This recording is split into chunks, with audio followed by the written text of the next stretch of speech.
we're diving into some major shifts happening in the Sahel region of Africa today.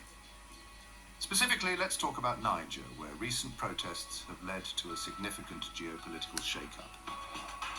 In Niger's capital, Niamey, hundreds of people took to the streets. They demanded the removal of US troops from their country. This isn't just a random outburst. It's a reaction to the military government's recent decision to end a long-standing military agreement with the US and instead welcome Russian military trainees. The scene was intense. Protesters waving Nigerian flags voiced their opposition to what they called American imperialism. They were in full support of their government's pivot towards Russia. For context, the US had about 1,000 military personnel stationed in Niger, mainly operating a key airbase in Agadez for surveillance and counter-terrorism operations. This isn't the first time we've seen such sentiments in the region. Last year, similar protests targeted French military presence. It's a clear sign of growing resentment towards Western military involvement. And now, with the US pulling back and Russia stepping in, we're witnessing a significant shift in alliances. So, what's driving this change? Since 2020, Africa has been a hotspot for political instability.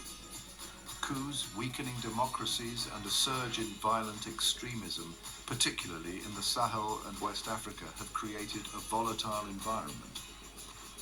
The US historically hasn't prioritized Africa, focusing more on counter-terrorism rather than promoting democracy. This approach hasn't changed much under the Biden administration. Enter Russia and China. These countries have been making significant inroads in Africa. They're offering economic aid, infrastructure development, and security assistance with fewer strings attached compared to Western aid. This makes them attractive partners for many African nations looking for alternatives. The article argues that the US needs a revamped strategy for Africa, one that balances democracy, defense, and diplomacy. But it's not just about counter-terrorism anymore. It's about addressing the root causes of instability, like poor governance and lack of economic opportunities. The strategic importance of Africa can't be overstated.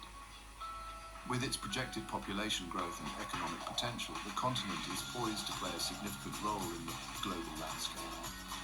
A comprehensive US policy should combine security support with initiatives for governance and economic development. This means promoting good governance, human rights, and economic opportunities for all. Ultimately, a successful US strategy in Africa requires a nuanced understanding of local contexts. It means partnering with regional organizations and committing to long-term stability. By focusing on these areas, the US can build stronger relationships and contribute to a more stable and prosperous future for Africa. So, is Africa choosing new friends over old ones? Not that simple. Africa is looking for partnerships that respect its sovereignty and address its unique challenges. Whether it's the West, Russia, or China, the key lies in understanding and respecting the complex dynamics of both. That's all for today. If you found this insightful, don't forget to like and subscribe for more deep dives into global issues. See you next time.